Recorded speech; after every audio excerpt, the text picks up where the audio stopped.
This is chapter 17 of the Ickabog. It's called Goodfellow Makes a Stand, and the story is by J.K. Rowling.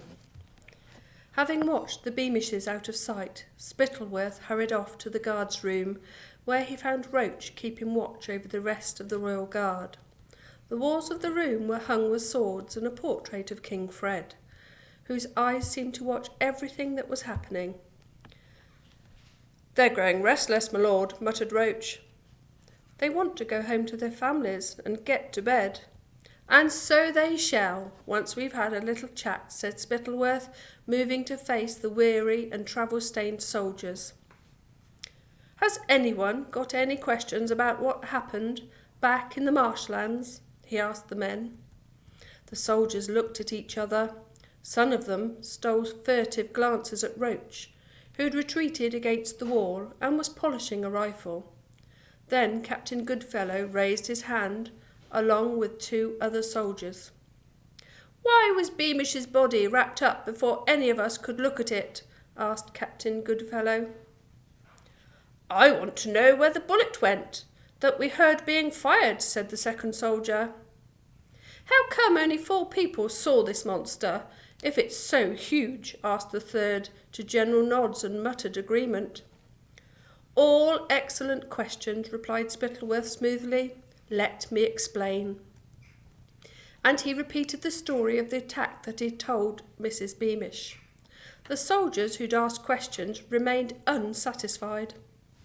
"I still reckon it's funny that a huge monster was out there and none of us saw it," said the third. "If Beamish was half eaten, why wasn't there more blood?" asked the second. "And who, in the name of all that's holy," said Captain Goodfellow, "is Nobby Buttons?" "How do you know about Nobby Buttons?" blurted Spittleworth without thinking. "On my way here from the stables I bumped into one of the maids, Hetty," said Goodfellow. "She served your wine, my lord, and according to her, you've just been telling Beamish's poor wife about a member of the Royal Guard called Nobby Buttons. And according to you, Nobby Buttons was sent with a message to Beamish's wife, telling her that he'd been killed. But I don't remember a Nobby Buttons. I've never met anyone called Nobby Buttons. So I ask you, my lord, how can that be? How can a man ride with us and camp with us and take orders from your lordship right in front of us without any of us ever clapping eyes on him?" Spittleworth's first thought was that he'd have to do something about that eavesdropping maid. Luckily, Goodfellow had given him her name. Then he said in a dangerous voice, "What gives you the right to speak for everybody, Captain Goodfellow? Perhaps some of these men have better memories than you. Perhaps they'd remember poor Nobby Buttons clearly. Dear little Nobby, in whose memory the king will add a fat bag of gold to everybody's pay this week.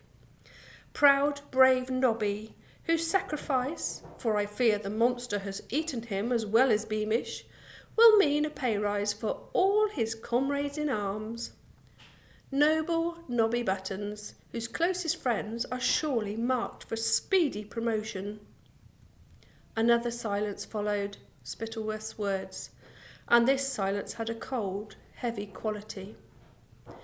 Now the whole Royal Guard understood the choice facing them. They weighed in their minds the huge influence that Spittleworth was known to have over the king, and the fact that Major Roach was now caressing the barrel of his rifle in a menacing manner, and they remembered the sudden death of their former leader, Major Beamish. They also considered the promise of more gold and speedy promotion if they agreed to believe in the Ickabog and in Private Nobby Buttons. Goodfellow stood up so suddenly that his chair clattered to the floor.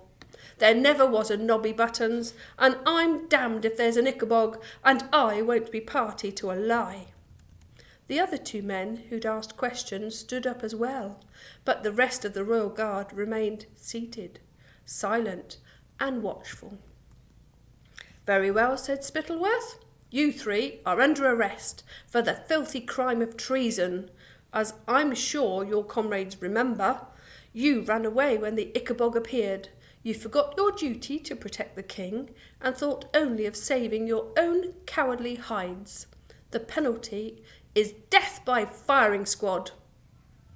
He chose 8 soldiers to take the 3 men away, and even though the 3 honest soldiers struggled very hard, they were outnumbered and overwhelmed, and in no time at all they'd been dragged out of the guard's room. "Very good," said Spittleworth to the few soldiers remaining. "Very good indeed. There will be pay rises all round, and I shall remember your names when it comes to promotions. Now, don't forget to tell your families exactly what happened in the marshlands.